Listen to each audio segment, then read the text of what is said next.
The conversations and information provided are not intended to substitute professional medical advice, diagnosis, or treatment. The opinions expressed are the speaker's own and do not reflect the view of Humana Military or the Department of Defense. Welcome to the Operation Within podcast, where we talk about health and a deeper sense of well-being. Operation Within is a collective initiative to optimize holistic health matters and nourish within community, within self, and within family. Thank you for joining the conversation on Operation Within podcast. We are your hosts, Mel and Marty, and our conversations are real, they're raw, and reflective. These conversations offer meaningful dialogue on experiences within the military community, oriented to empower and strengthen health and vitality in our communities who serve. We want to give a special thanks to Humana Military and our partners who have brought Operation Within to life.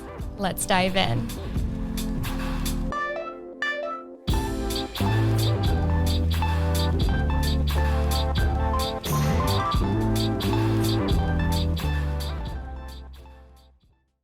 Hello, welcome back to the Operation Within podcast.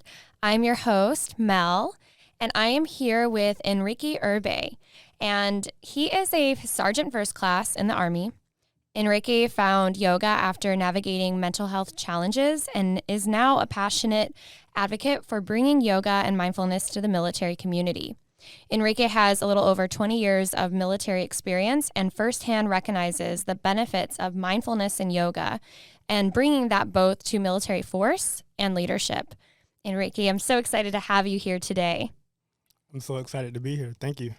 Of course. And I would love to start off and hear a little bit about your journey and what led you to starting yoga and learning about mindfulness and all this stuff. Well, I've been in the military 20 plus years, been on 4 deployments to Iraq and Afghanistan. So I've had my bouts of depression, PTSD, things like that. So fast forwarding about 17, 18 years in, I was really in a bad place, and I was just trying to figure out, like, why do I feel this way, things like that. And I couldn't get out of the funk I was in, and it was affecting my marriage, affecting how I was reacting to my soldiers. I wasn't being a good father like I should be. So I just figured, like, there had to be something to help me. So I did all the regular stuff, the basics. I went to behavioral health. I talked to the doctors. I even went on my own and did the military one source thing. And it was helping, but it wasn't working. So I just was thinking to myself, like, how can I help myself? Like, what can I do on my own to help me feel better, to break this cycle of depression and to not feel like I have to claim what they're saying is PTSD. And I kind of started looking around on the internet, and I found yoga and mindfulness and meditation. And I said, well, if this is helping people become more one with themselves, if it's helping them with their depression, I knew it wasn't going to be a one shot, but I knew it had to be something to try. So I started meditating 1 to 2 minutes a day, 3 minutes a day. I started practicing mindfulness and yoga. Around 2018, 2019, I really got serious about it. And it started helping, and it surprised me. I started going to behavioral health less. I started feeling better about myself. I felt motivated. And this practice, I didn't know what it was doing inside of me, but something was changing. And I felt like if this is changing for me, like, oh my God, what could it do to the entire force? So just that brief summary is kind of what brought me to yoga, meditation, and mindfulness. And I just took a leap of faith and reached out there and tried to find something. And I found yoga. I found this small community of military people doing yoga, civilians teaching military members doing yoga. This is when I first saw what Live American Yoga was doing. So I just kind of joined the movement and just started feeling good about what I was doing and good about myself. And from that point, I wanted to just bring it to more people. I wanted to help more people. I wanted them to understand what the practice of mindfulness and meditation could do to the force. Well, it's interesting too, because when you talk about starting meditation, it was like 1 to 2 minutes, 3 minutes. I think that meditation itself can be really intimidated. What were some things that kind of got you over that access barrier? That's a big one. So to be honest, meditation is still intimidating to me. I'm only able to practice about 20 minutes a day, like sitting in meditation. But what I did was I'm not coining this phrase, but like what is a micro meditation? So I take small blocks during the day, and I breathe, or I sit in silence, and I focus on my natural heartbeat. I focus on my breath. I use things like anchors, like a mala, just to kind of bring me back to me, to bring me back inward, and that's what helped me. And we talk about like being stillness and sitting in silence. Like I don't naturally think that it's possible for a service member or a person in the military to actually sit in silence, like how you would really think meditation is. So I kind of, just try to focus on my surroundings, like the things I hear, like I acknowledge them, I accept them. The birds are chirping, the cars are driving, but I don't let it bother me. I take it in, and I use that as a precursor to be more grounded. Acceptance. That's amazing. Well, and I think too is when we look at like that technique you just talked about, it's because there's a lot of belief that you have to empty your mind and achieve something, and especially in the military culture, so there's so much conditioning about achievement, right? So the idea of sitting and achieving nothing or like being in stillness makes no sense. But when you just share it like you just did, we know there's 3 aspects that can get us to come back to the present moment, and that's breath, sensation, and sound. And I love that you're, as you're sharing this, it's like, well, what brings you to the present moment?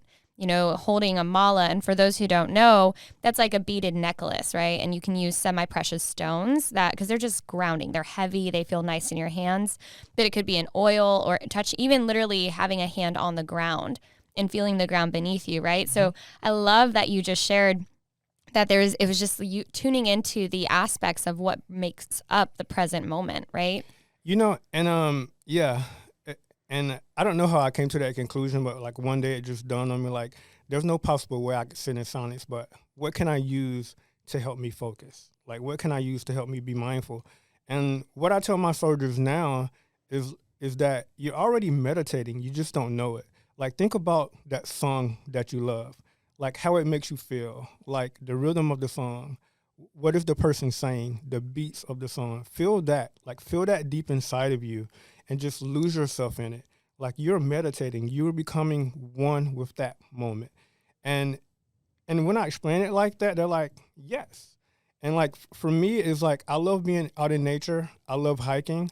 So it's a perfect time. Like I take soldiers hiking all the time, and it's like, this is meditation. This is walking meditation. Like when you're in nature and the wind and the sun are like, I don't know, the wind, the soft breeze is like just bellowing at your face. The sun, the warmth from your skin, like that is meditation. The birds singing, the rustling of the leaves against your feet, like all of that is a form of meditation. And it can all bring you back to that present moment, to that moment that you're in right now. And that's just kind of how I look at it, and it helps me be present. Well, and I think too, when we look at the military, and we kind of talked a little bit before about the military's interest and the purpose is combat readiness. Yes. And the importance of our ability to be present, whether there's combative tasks or even when you're not working and going home to your family to train. It's almost like we have to train our minds to be present, because we are pulled into trying to either recreate the past or dwell on the past or prepare and achieve for the future, and then we miss out on life, which really only happens in the present. So it's like easy to say, well, why would you even do that? Like it just feels like a waste of time, or it's not productive. The reality is it's training. It's literally neurosomatic training for your body. Mm-hmm. And maybe just to add to that, because we talk about the combat readiness of the military, and just me trying to explain to like my leaders And my soldiers were always focused on mental agility. And like when we think about mental agility, what is that? It's you being able to focus in that moment and make a quantitative decision to move forward. Maybe that's just my definition of it. Like when you think about it, like how can mindfulness help me? Well, mindfulness will bring me back to the present moment. Now, if we're in a convoy and something happens, like the first thing that happens on everybody is chaos. And how do we succeed in chaos? Well, some people can't, right? But what mindfulness and meditating has taught me is that in the midst of chaos, I can still be calm. I can still bring myself to the present moment, and I can react to the chaos in a more sufficient way if I would be just like my nervous system taking over, and now I'm panicking. So it's how I try to explain it, and it makes sense to me. It makes sense to other people. So that's like, focusing on the mental agility. And that brings us back to like having a more combat ready force, just in my thoughts. Oh, it's beautiful. I think you're spot on, because I think it's easy to, let's just use that scenario of chaos. It's easy to judge a soldier who panics and doesn't respond the way they were technically trained. But you got to understand neurobiology, that when the limbic brain goes online, we're going to fight, flight, freeze. And if we want to train soldiers to be ready for chaos and scenarios that are high stress, we have to develop the prefrontal cortex, which allows us to see the big picture. It allows us to problem solve in an instant. And it's like, well, how do you do that? You can tell people all day, prepare. But what are we doing to the biology? So the system, the human weapon system is equipped to face chaos and navigate it with wisdom and with seeing the big picture, right? Yeah, and I think that's beautiful what you just said, because like I'm not as in tune with the the prefrontal cortex and like those words, but like when you explain it to me, like I know how to flip that and tell a soldier like, hey, this is how we win in chaos, right? If something happens, go back to your doctrine, like, and mindfully go back to your doctrine. What's the first thing I do? Well, I do this. What's the second thing I do? I do this. So it helps me like teach them to come back to self, come back to the present moment, and use what they've learned from mindfulness and Army doctrine to help them through that moment of chaos. That's awesome. I think too, it's like, so meditation is one thing. And, would you be open to share a little bit about, the difference with your yoga practice, and then, because you've, on your own, you've been doing your meditation practices. And for those who may feel just uncomfortable with meditation, what gifts the yoga practice can bring? So many, like when you think about yoga, if you don't know about what yoga is, it's unity, it's to yoke, it's to unite. And that's helped me come back to myself so many times. And just the focus of meditation, it's not really even about the asanas for me. It's about the meditation and the oneness. And it's just being able to meditate and be free with myself has opened up so many varieties for me of like how I react in the Army. I'm able to like be more aware of what my soldiers need. I'm able to anticipate what my leaders are going to ask for and give that to them better, because meditation has shown me how to appreciate that present moment, how to skillfully listen better, how not to bring my ego into the conversation when it doesn't need to be there. Well, first of all, the ego never really needs to be in the conversation, but it's helped me to notice like when I'm speaking from my ego and when I'm speaking from myself. I hope that's not being too esoteric. It's perfect. I mean, it's the welcoming presence we talk about, which that might sound fluffy, but a welcoming presence, if you think about, let's just use an example. If I'm sitting on the side of the street and I'm watching cars pass and I'm judging each car and saying, I know all about the car. Oh, there's another Jeep. Oh, there's another this.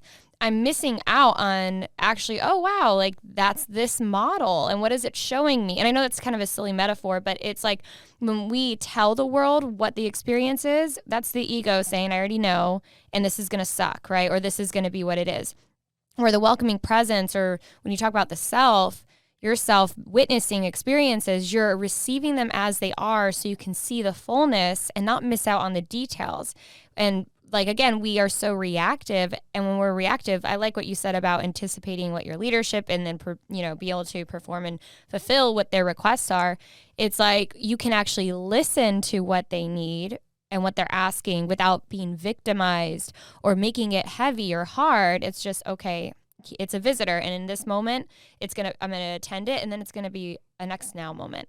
So I think, it's like absolutely liberating. Yeah, and the devil is in the details sometimes, because like how you said about the Jeep, like now I'm able to like focus so much more, like even this room, like I'm noticing everything in this room. And like when I'm at home, like with my daughter, like I'm noticing what my daughter needs, even without her saying it. She can look at me and I know what that look means. Like the way she's breathing, I know what that breath means. Like I know that means she's tense or easy. I know that means I'm okay, right? So, and these are, I know that probably sounds like, well, you should have known that, but no, like being in meditation and like being able to focus and like see all of those details. Like now when I go hiking, like I'm able to actually see the world as it is, like through nature while I'm on the hike. And even knowing that, like, I'm part of this. Like, there is no separation. I am nature, and nature is me. That bird chirping, that is me. The wind, it is me. The ground, the earth, it is me. Everything is me. And, like, being at work, it's not even about the leader or what the leader needs from me. It's about, like, fulfilling that purpose in the moment so that we all can succeed. And that's kind of how I look at things now. It's never just about, like, how it reflects on me. It's how can we be more of service to what's happening in that moment, because that moment of fulfillment will make everything better. You're making me think of suicide prevention. And it's like how a lot of the operational response to that is it's like, here's the steps and just take them versus, and so when we have a situation, it's you just apply those steps and like, that's what you do. Versus when you have a situation, instead of projecting the steps just alone, and it's like you're able to identify and see the full picture of what this individual is navigating, and then go step by step. Instead of you just like dragging them through the steps, you're walking beside them and helping them curate meaning and purpose that's relevant to them, right? Absolutely. And I don't want to get off subject, so reel me in if I do, but that comment you just made, like I have 3 soldiers like that I'm like directly responsible for, and it's like everybody's, like all the other soldiers come to me now because like I can actually, how to explain, I guess I'll become the guy to like I'm the helper now. Like when the soldier has a problem, they're like, hey, go to Sergeant Irby. Like anything, go to Sergeant Irby, because I'm different. Like I don't know like what's driving the difference. I think I know, but they see something different in me now that makes them more comfortable like to come to me. And we were making a joke about the E4 Mafia. You know what the E4 Mafia is, right? So the E4 Mafia is like the band of E4s. It's like the Army News Network. Everything happens at that rank, and like they keep you tapped into what's going on like in your platoon. So like all of the E4s feel comfortable talking to me now, and I've been able to stop so many things from happening, like harassment. It's funny, like it's giving me the opportunity to intervene on a soldier before something gets out of control.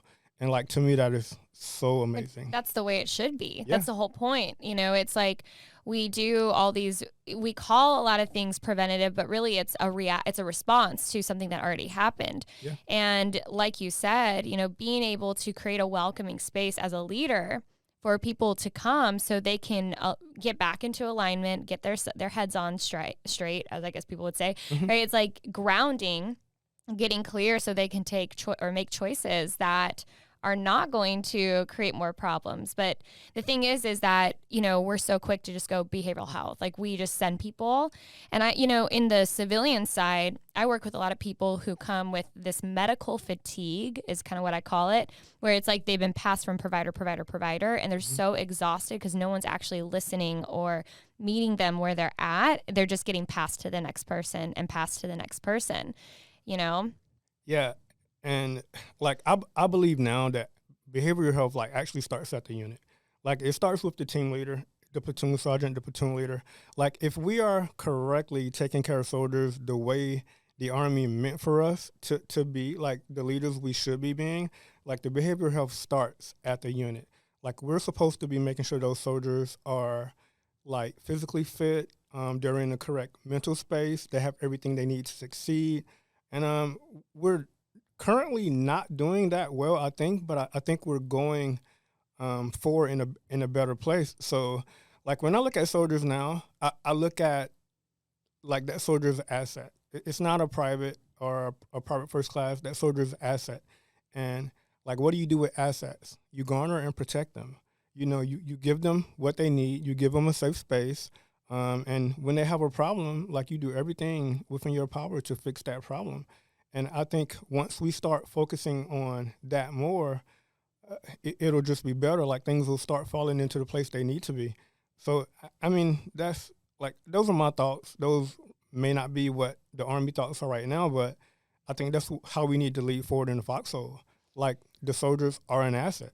It's interesting that you share that because, absolutely. And also too, when you get on the metric side and like how much a soldier is worth to the Army, like it is like, and if we're not caring for them, that's going to, deplete our reservoir or the military's reservoir, so, but, I think there's this underlane or this old story that is, it's a tough one because it's the, kind of the eat your young kind of thing, right? It's like, well, I had a rough time when I was in E1 to E4. And so I need to push that. I need to put them through the hardship and they got to learn how to embrace the suck, so it's like that aspect and not babying them either, that's that balance that is so challenging. But you do hear this like, well, you don't want to baby them. You don't want to, I had to go through it. This is part of the natural order of things, right? Yeah. And like this, I mean, it's funny because like the way I treat my soldiers now is like the very same way I treat my daughter, right? Like I want to give her things, I want to make recommendations for her to make the appropriate decisions, but I let her make her own decisions. But like I'll still be there to give you recommendations. Like if you fail, I'll be there to pick you up, right? You're never going to be alone in the process. And I think sometimes we leave soldiers alone in the process because every unit has that soldier that they call like, oh, that's that soldier, the bad soldier, the one that we don't want in our squad because it's going to cause problems. But like now I'm like, give me that soldier. Let's get to the root cause of what's going on. Because like under what's happening, you have to look at like, what's the root cause of that happening? It's probably not just the soldier's bad. Like what's going on at home? Like what mental space is the soldier in? Like, let's get to the bottom of that and help the soldier. Now, if we can't come to a understanding between the soldier, the leadership, and the Army, yeah, maybe that soldier needs to move on because, like, that's what's better for that soldier at this point. But let's not, like, just go directly to, oh, this soldier sucks. Let's look at UCMJ and try to put them out. No, let's fix it. Well, and also, too, is because even when somebody goes back into civilian life, like this is an opportunity to support our entire nation. Like, because that's the other thing, too, is I think that the percent of people who do the 4 years or maybe 8 years, but then get out is much higher than people who stay in for an entire, 20, 30-year career. And so nonetheless, like you're taking these kids, it's almost like, 17, 18-year-olds, they're getting prepared. They're getting prepared to go in, those who are choosing that path. Like this is their first interaction. You think about what college kids, like that structure, it's like college can be chaotic, in a lot of ways, because that's the transition from leaving parents' house, leaving high school, where there is all these safeguards, and rules. and then becoming an adult. And that time frame for the younger soldiers is so imperative for how they will perform as an adult. I know, and just think about, like, because we talked about veterans, right? Just think about, like, if a 19-year-old soldier comes in the Army, right? And we focus on prevention from the start. Like, this soldier's going to do 2 years, 3, maybe he'll be like some of us and do 20, and he'll get out, he or she will get out. And, like, we garnered a, like, we threw all the things at them. We threw mindfulness, we threw meditation, we threw physical fitness, sleep readiness, combat readiness, made him a great soldier. Like, we threw all those things at them. And, like, once he said, okay, I'm done, like, the process to becoming a civilian would be better than what we're doing right now. Because if you think about, like, the amount of veterans that are out there that are suffering from PTSD and depression, like, just think about the prevention, because right now we're reacting to, like, all these stigmas. But, like, I want us to prevent it. Like, what if we start now? Like, the things that I'm trying to do and you're trying to do, like, I don't think we're going to see, like, a lot of immediate fruit right now. But just imagine, like, if you plant those seeds, these trees grow, and, like, that fruit starts ripening over time. Like, what would it look like 5 to 10 or maybe even 20 years from now, like, during the process, if we focus on the prevention first? Well, it's huge, and you're spot on, because the other aspect, and this kind of goes back to that balance when I was saying, like, okay, you don't want to baby them, but, how do you hold this space? It's really like when we bring these tools of mindfulness, mind-body medicine, yoga, there's a lot of different language out there also for this, like self-awareness. If you want to increase self-accountability, you can't increase self-accountability without self-awareness. So if we train it in the nervous system and we train it into them, we see higher performance, we see more self-regulation and this recognition. I love that you talked about this unity, this oneness, where we start to identify that we're part of a whole, and that how I operate and the choices I make affect the collective, and how important that is, and how the collective affects me. So we start to see this relationship built between the soldier and whole army, and that it does work in concert. So that, and there's just this yielding that happens in the yoga practice and in mindfulness, where there's just this connection. It's hard to, to quantify and study, but it is something that people speak of that just starts to change. And I would suggest it's the gray matter thickens and empathy and all these other aspects that are really imperative for, human connection and purpose. Because when I feel purposeful and I have self-awareness, then it's the choices. Like there's meaning in why I'm in the Army. There's meaning in why I'm leading in this way, or embracing the suck when we have to, because what they can do is they use the suck as a way to train their nervous system. It's all about the reframe, right? Yeah, and I just go back to, like, thinking about, like, the 20 years I've served in the military, and if I had these, like, the practice of yoga, mindfulness, and meditation, like, back when I came in, because I'll be honest with you, about year 15, it got really bad for me. Like, I did not want to do any of it anymore. I didn't even feel comfortable putting on the uniform. Like, and I just really wanted to quit. And we're talking about, depression, being labeled, the post-traumatic stress and figuring out what that meant, and, having panic attacks and, being away from my family because it's what the Army needed from me. And I felt like I needed to be a good soldier. And a good soldier was putting the mission first, because that's what we were taught. Let's put the mission first. Now, going fast forward, back to, like, 2018, when I started becoming self-aware and noticing that, these modalities can help me, like yoga, probably not yoga itself, but the teachings and the practices and fundamentals of what yoga taught me probably saved my military career, because there's been a couple of times where I just wanted to, like, I'm not going to enlist, I'm done. But, meditating helped me through those stressful times. Being self-aware helped me through those stressful times. And, like, noticing that, like, why am I stressful today? Like, why do I feel like this? These emotions that I'm having, like, they're not me. Like, I'm thinking them, but, like, they're not me. Like, I don't have to, like, surrender to this depression. Like I don't have to surrender to like, well, you know that sergeant major told me I wasn't shit. No, shout out to all the great sergeant majors out there. But you know, like that moment can like wreck a soldier's career, right? Because you automatically tank all of the great things that happen, and that one moment can like turn it around. And so I'm just so grateful that I found the practice of yoga, because it has helped me in so many stressful situations.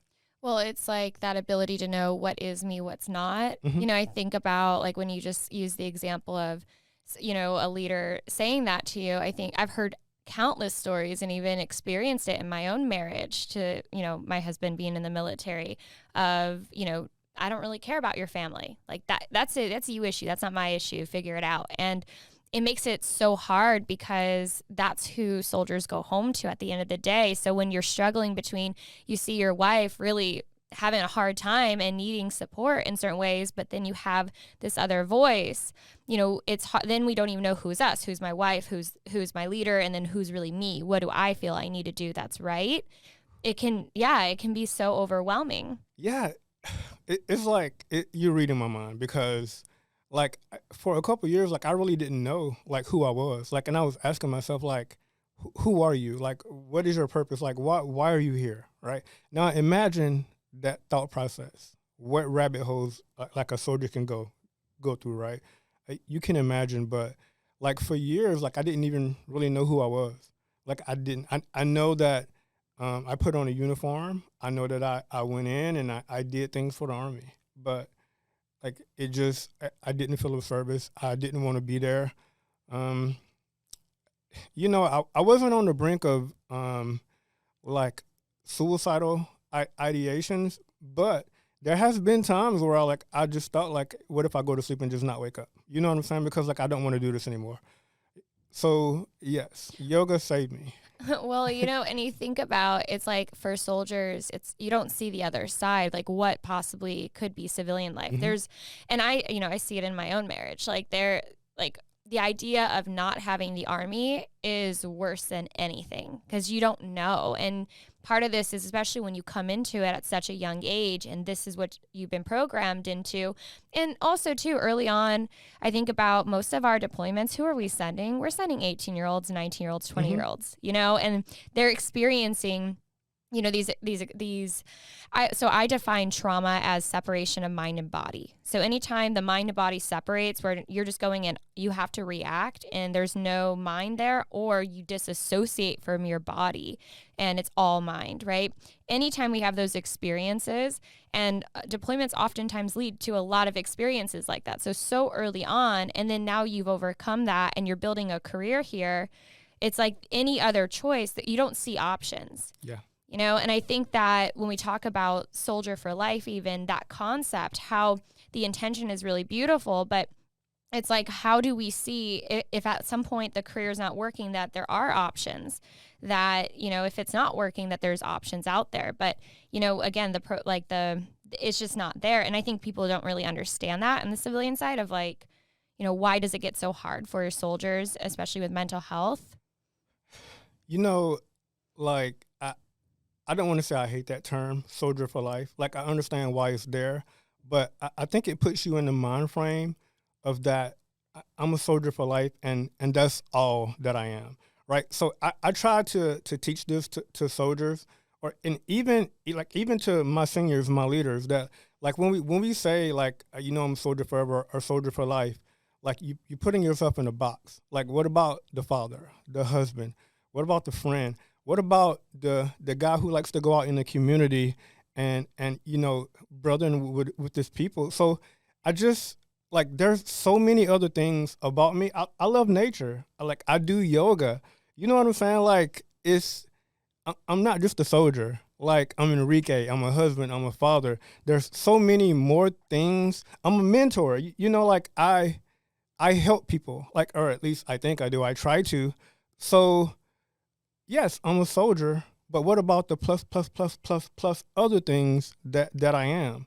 You know, so I think that's relevant. And I think we probably need to like restructure like our verbiage around like what being a soldier entails, because it's only a sliver of what we do. It's so true. And that's so beautifully said. It made me think of the parallel how in the yoga practice, we talk about, so when he says asanas, those are yoga poses, right? And a sequence is a bunch of yoga poses. But even in between postures, it's an experience. And each time you visit a posture, it's a new experience. So it teaches us this impermanence and that we are so many different versions of ourselves in several different moments of the practice. And that concept is so true in our lives. There's one of my favorite poems. I cannot remember the author and I cannot remember it accurately, but it goes along the lines of he's writing about his wife, but how he's been married to many different women. But it's her, it's just that she's different versions like through her life. There's so many different versions of us that, and seasons, and nothing is permanent. We're always evolving. And, for you think about the not doctrine, but the mindset in the military of like, what is your MOS? This is, you have a place. And also the security. I think that I don't know if it's a real security. It's more of maybe an illusion of security of I could just look at your chest and know who you are, know where you're placed, and I feel safe. It's like everybody has a place. Everything belongs somewhere, and it's this black and white thinking. So it curates this safety feeling in a way, but it misses out on the reality that we can be so many versions and there's so much in between. Yeah, and like this is why I don't like being like off post in my uniform, because like other people feel safe around me, but like, do I feel safe? Right. So I think that we or communities don't look at that because of like the things that we do. It's really hard for me because like I was getting something to eat the other day, and the lady, bless her heart, it's like, sir, thank you for your service. Like the whole shake hand thing. And just like, I feel really safe knowing you guys are doing what you're doing. And like, my retort to her was like, thank you for your support. But I just want to tell you that thank you for your service, because we all serve in some capacity here, right? Absolutely. So my service is no more a priority than your service. And she just kind of looked at me.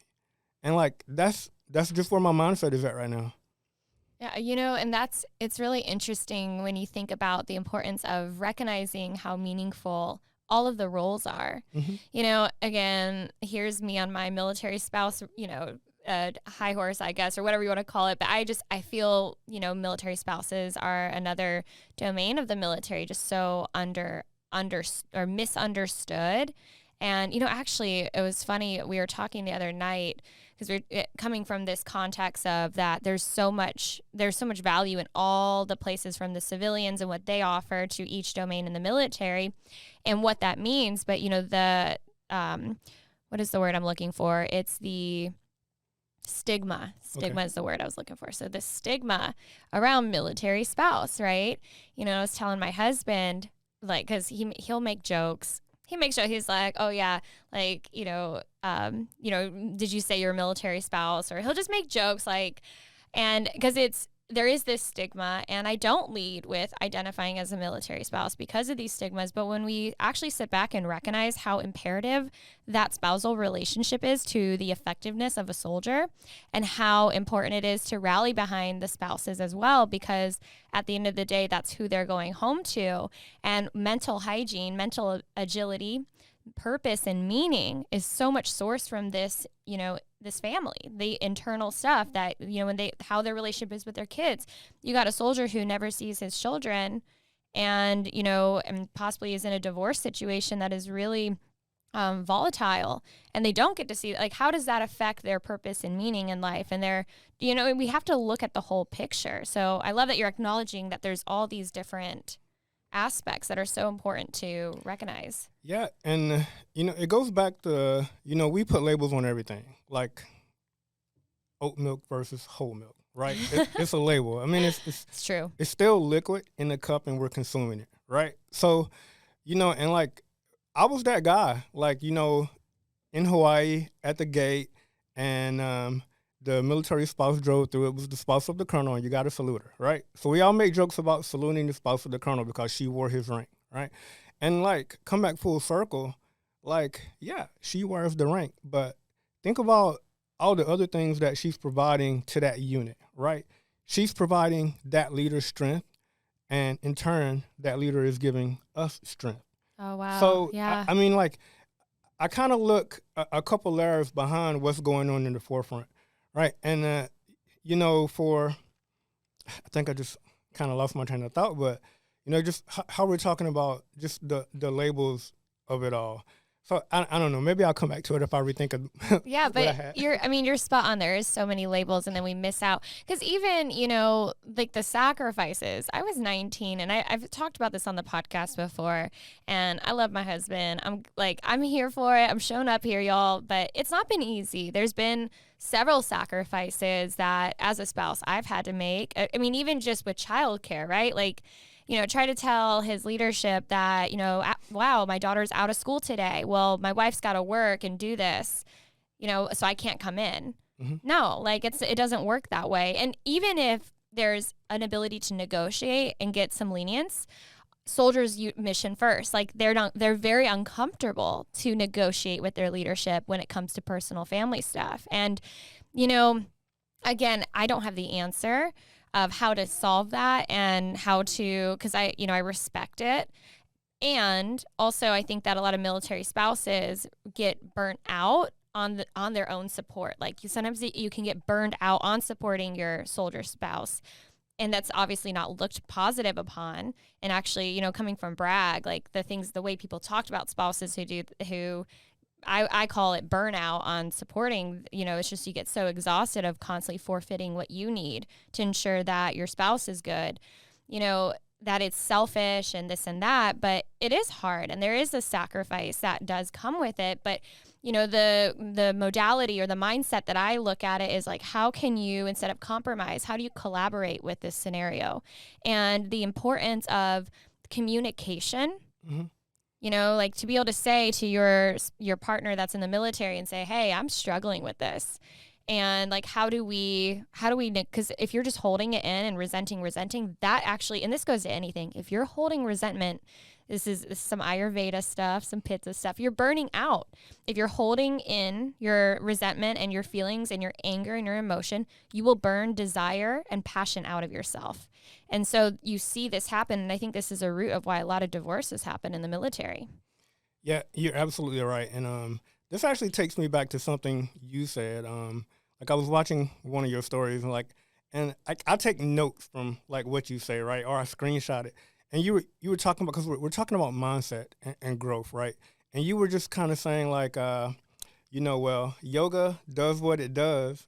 Thank you, mind, body, medicine, right? And before that, you were just kind of talking about like how things affect us and how yoga has helped you, like with integration, like how it's helped you, like with self therapy and like staying cozy. You know what I'm saying? Just like those things, and just knowing who you are, and just going back to my thought from later, like just the labeling part, and like you said, like the collaboration piece of it. So I post a lot of mindfulness stuff online, like while I'm in uniform, right? Because I think if you see a soldier doing it, like if you see it enough, it'll become the norm, and like it'll be accepted more. So another soldier reached out to me and was like, well, this soldier, a veteran, and his question was like, how do you even feel comfortable putting on that uniform with the current way you're living your life right now? Because I've accepted yoga, mindfulness, and meditation into my life. Like, how do you put that uniform on, knowing what that uniform represents? Well, I was like, well, let's just think about your question, right? Like, how do I put the uniform on? Because I love the uniform, right? I love doing what I do. But like outside of that, my mission changed, right? I'm just not trying to be here to fight the wars. I'm trying to be here to fight like the wars on our home front. Because if you go back to the Gita, this is why like I feel so connected to the Gita, because I'm a soldier and Arjuna was a soldier, right? So my mission changed. And instead of me worrying about like, fighting everybody's war, like my mission is now to bring what I've learned from yoga, mindfulness, and meditation and give that to the force, right? Because the army is going to do what it's going to do. Just like, Krishna told Arjuna, hey, I've already slain all these people, right? You just have to go perform the act. And right now, what I'm doing is I'm performing the act. I'm collaborating. I'm doing my part. I'm trying to bring the things I've learned and help soldiers like understand why we do what we do and how we can do it consciously, right? So instead of giving up and taking off the uniform, no, I'm gonna be here, and I'm gonna share what I've learned until like my last day in the army. That's so beautiful. And people don't realize that the Bhagavad Gita it's a setting in war. Yeah. When I hear people talk, because I actually early on, I think I haven't heard this narrative in a while, but early on when I, back in like 2012, 2013, when I was doing work at Fort Bragg, and it was like bringing yoga to the Warrior Transition Battalion and fulfilling unit requests at Bragg, people in the yoga community even there, and then like honestly my Asheville, North Carolina yoga community, they're like, I remember being in my advanced teacher training and somebody saying like, it makes no sense that you would bring this to the military community because it's not yogic. And I always get shocked because I think that I have to remember people really don't read as much as people say they do, or like people say they're an expert and know things, but they actually don't like they heard something on a YouTube or whatever, or they listen to some voice and are perpetuating that. So when I brought up the Gita, that it's literally in a context of war, and it's about like whatever your duty is, whatever is the karmic. So what is karma? Karma is rightful action. Right? People think it's what comes around goes around. Well, kind of, because if you're taking right action and you're doing the next right thing, then good things are like the right things it's going to continue to come. But if you're, let's say, there's one of my favorite poems is by Orion. It's called The Invitation. And she has a line in there about like, are you willing to do what needs to be done to feed the children? Like what needs to be done to feed the children is the karmic action. It's like you have to go to work, or you might not love to do something. Let's just even say cleaning your house. Like you might not love cleaning your house, but it creates a safe and healthy environment for you and for your family. So the karmic, make sure you take care of that because that's a karmic action, or just being kind to the person next to you. It's a karmic action because it's the right thing to do. And when we look at our scenarios, and this is also why I love the Bhagavad Gita, because it talks a lot about duality, that in life, there is no love without hate. There is no light without dark. And if we try to jump on one side of the bandwagon and, it's like that, what is the word? It's like the virtue stuff that people do. It's like, look at me, like, I say this with love, but I'm just going to change my Facebook thing to this filter, and like, that's me advocating. Well, what actions are behind that, and how do we recognize that humans are humans and offering that compassion so we can work with the dark? How do you can't run from the dark. You have to learn to hold it. And that's what yoga is about, right? The hatha, sun, moon. It's dual. Like we have to learn to hold this duality. Yeah. And it's funny that you say that because, like I've lost a lot of friends in yoga and in the military because, like in the yoga community, like the number one thing you usually hear is love and light, right? Love and light. And I get it. Yes, I do believe in that. But what about the rest of it? Like the duality, the polarity of it, right? There cannot, like light cannot survive without dark, right? And I explain it like, look up in the sky, like at night. What do you see? You see the brilliance of the stars against that beautiful black background, right? So you cannot have one without the other. You cannot have like calm without chaos. It's not possible. You cannot have land without sea. Like you need these things to survive. Like your lungs need air, right? So like there's always a reverse of something, So like why do we fetishize or romanticize just the part that like looks good to us, right? Like I totally embrace my darkness now. It's part of me, right? And that gives me light. Like I sit with my pain. Like that gives me joy. You know what I'm saying? Like I'm at this point in my life, I'm able to Like if I have a bad thought, I'm like, yeah, come bring it. Like let's figure it out. Like it doesn't.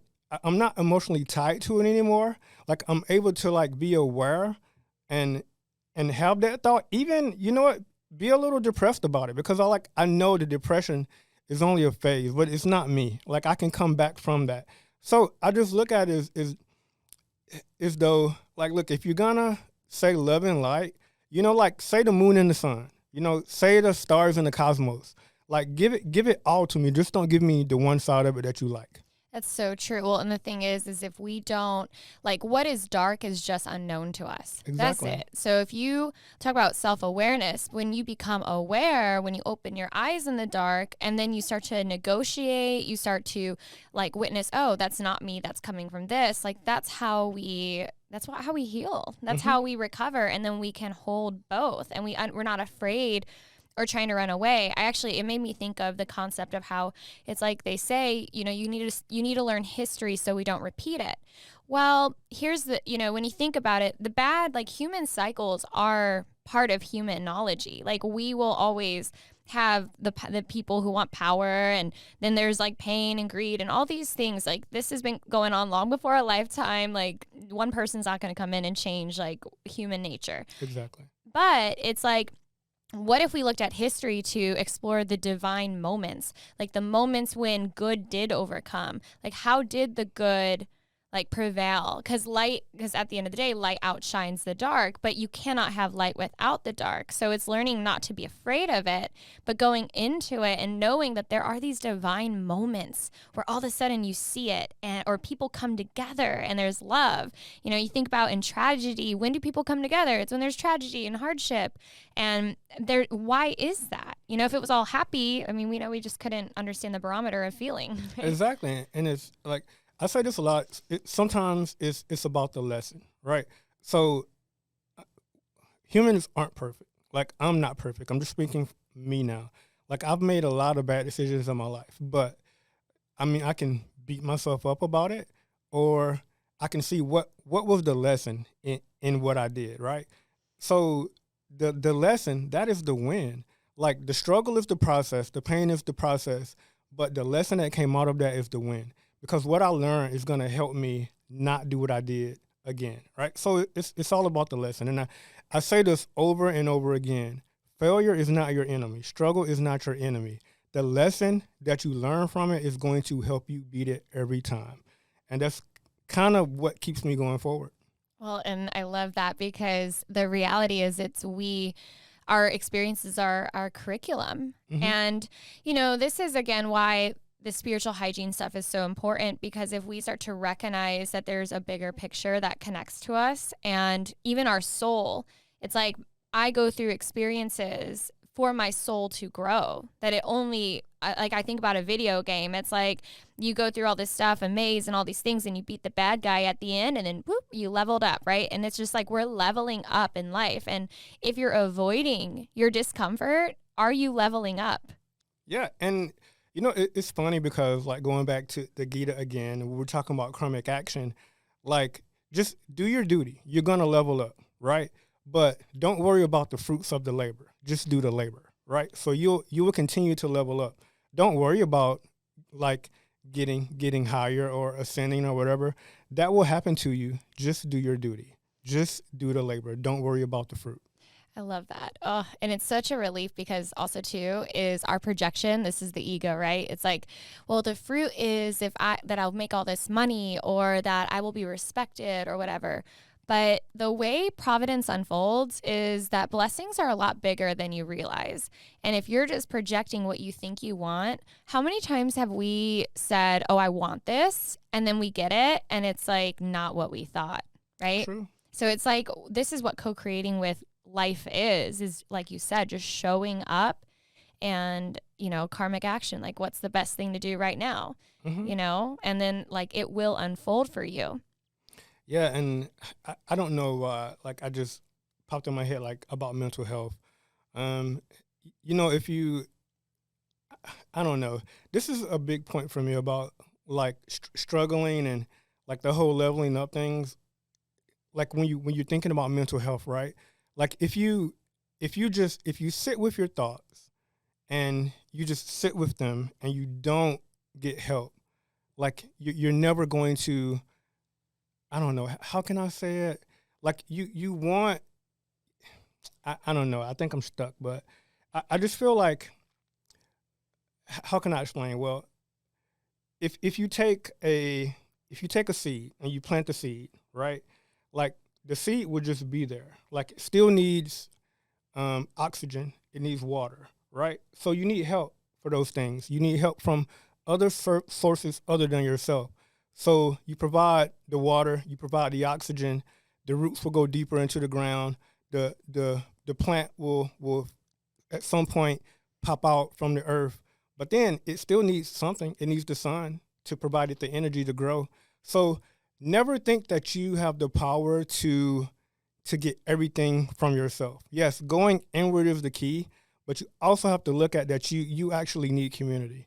You need people to be there for you. And I don't know why I went up on that tangent, No, but it's spot on, because in Vedic wisdom, you're like, there's always little guides that come, and like they can be people. Like these guides are like all of a sudden you have a conversation with someone at the coffee shop and it waters that seed, and then you are seeing a therapist that's giving you different perspectives to work with, and then you also allow your sibling to like care for you when you've rejected like being supported. Now you're letting them support you, and then that waters something. It's like we're not designed to do this alone anyways. You know, I talk about the aspect of oxytocin being released during stress response, which is what makes us crave to vent to people or reach out to people. It's like our biology is not designed to do this all on our own.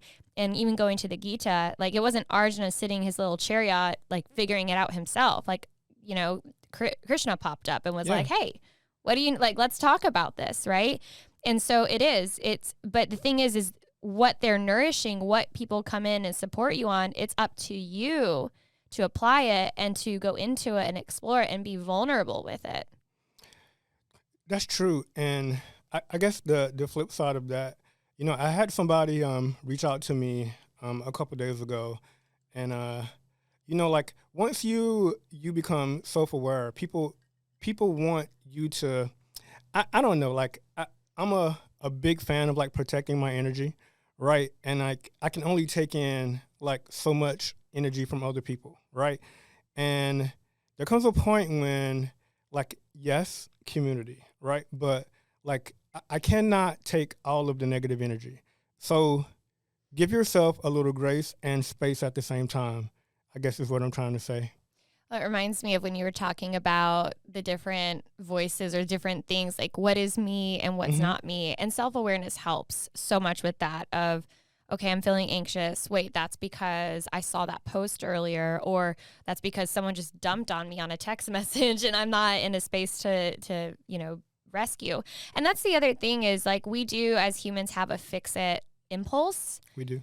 And it's like we've been so conditioned to attend to everybody else and fix everyone else. I mean, even when you think about kids crying and how quick we're like, stop it, right? Because it makes us uncomfortable and we want to fix it. We want to make it stop. And the more we attend, and I call it mothering, right? It's like when we mother those parts of ourselves where it's like the emotions coming up, like you said, let the depression's there. It's going to just be here for right now, but it's not forever. It's not who I am. It's learning to disconnect, or it's actually the detachment of that I am everything around me, or that I am, you know, if I have to fix or help people just because I'm stepping into a mentorship role or because I'm supporting people. It's their free will. Like, and we can't, this is another teaching in the Bhagavad Gita, is we don't infringe on people's free will, right? Like Krishna's not like, I'm going to do it for you. It's like, this is your free will choice. We don't infringe on someone else's free will. Yeah. And you know, that brings me to like, even now I'm learning lessons about myself because, you know, like when I figured out, like I have all this new knowledge, which is just like a drop in the bucket, that I could share this knowledge. But even right now, I tend to, and I think we talked about this a couple times between me and you, like I tend to overexert myself sometimes because I feel like I need to help more people. And it gets a little frustrating because I will get involved in a mentoring program, or I'll get involved in a program for at-risk kids, or I'll get on this Zoom supporting veterans because I feel called to, and I feel like if I don't show up, who else is going to do it, right? But you have to pick like how you help people now. Like you have to pick the safe spaces. Like you can create safe containers for other people, but you have to put that container around yourself also. So that's something I'm learning myself right now, like how to like put myself in a safe space. Well, I love the mindfulness around that because you're right, and that's what creates a lot of burnout as well. Mm-hmm. This is why us teaching and sharing and even leadership in the military and with 7-22, it's like we're equipping people because we can't do it all. I even say with like all the work I do, like I cannot do this by myself. And when we recognize that if we can equip, and it actually, like, there's this metaphor around, it's like we're training our communities in this mindfulness so they can deploy into their own communities to bring this. This is a deployment in a way of bringing this forth within the military, especially of we're equipping and then sharing and equipping and then sharing. And there's so many, I think there's so much fertility and interest around this, mostly because people are, your story you shared from before you came to your yoga practice, there's a lot of that, and there's a lot of polarization in the world and a lot of stress that people are navigating. And this kind of leads me to wanting to ask you, do you have suggestions for people to get started, on yoga or meditation or mindfulness, any of it? Where would you suggest for them to get started? Well, I mean, it'll be different for everybody, but like I think if you have a local yoga studio and they have a beginner's program, like join that program. Like stop thinking that it's not for me. Like go to a yoga class, or find you a corner in your house and just take you a couple moments and breathe. Just focus on like being with yourself, being calm, focusing on your normal breath and breathe. Like that is also yoga. That is also meditation. Go to YouTube. There's plenty of free YouTube like videos out there for beginners. Like, because if you don't want to go to the studio, you could do that right in the safety of your home. Or reach out to people like me and Melissa who are out here like being vulnerable and like trying to help you. Like it's just between us, right? Reach out to one of us and we can help you. There's a lot of programs out here that are for you, that because we want to help you. So stop feeling like you don't belong, because you do. Or that you're a burden. Like, I think that's the other thing. People get intimidated to reach out, or even just with any resources, they don't want to be a burden. But, I will say, and I appreciate you mentioning us, one thing that on Mill Mind Body, so if you go to millmindbody.com, so mill like military, millmindbody.com, we have the foundations course on there, and that is complimentary, and that gets people started if you're interested in that. And then if you want more personalized attention, we have on melmarieyoga.com the yoga for beginners course, or meditation for beginners course. So we have a few different things and resources, but it's just up to you to begin. I loved how he had mentioned to just connecting with your breath, like just starting there, or maybe, read a book, like get a book and just explore and listening to podcasts like this. Yoga is much more than just doing a sequence on the yoga mat for 60 minutes. It is really about how you live like you practice and how you train your nervous system. You actually do not need a yoga mat to do this. And a lot of the work I do on Fort Sam, we don't use yoga mats. So it's like there's a lot of ways. Before we close, is there any, like, what is your vision or things that you see unfolding with yoga in the military for the future? Caught you off guard. Yeah, I don't know. Like, I think the Army is like going forward with the H2F program, the Holistic Health and Fitness program. I see more of a dedication to talking about spiritual fitness, spiritual readiness, mental readiness, those things. So I think we just have to keep doing the work, and we have to keep putting pressure on the leadership and telling them, and like just giving our stories of like, hey, this worked for me, and I think if it worked for me, like it could work for the force. Because I'm only one soldier, but just imagine if we were all more conscious, more mindful, if we all meditated, if we had those modalities to help us be calm in a moment of chaos. So, not going off on a tangent, I think that the yogic philosophy is something that we really need to dig deeper into for all of the forces, Army, Navy, Marines, Coast Guard. I think this is the future. And if you just look back through history and like research what yoga has done for so many people in so many countries, you'll probably agree with me. Well, and even different militias, like Yeah. the ways they trained. It was so much about refining consciousness and the mind. And, you know, if you read Art of War, it is totally a mindful manual. So I love that. Thank you. And how can they find you on Instagram? Because your Instagram is so cool. So you can find me at a conscious soldier spelled SOUL, and then the rest soldier DIER. Or you can find me at Enrique Irby on all the other platforms. So yeah, or like just search Mindful Military or Conscious Soldier on all those platforms. I'll probably pop up. Awesome. Thank you so much for sharing and being here with us today. If you guys loved this episode, please share it and definitely connect with Enrique and, you know, it just begins with one breath, one step, and definitely share with your friends and family if you found this helpful. Thank you so much for tuning in. Thank you.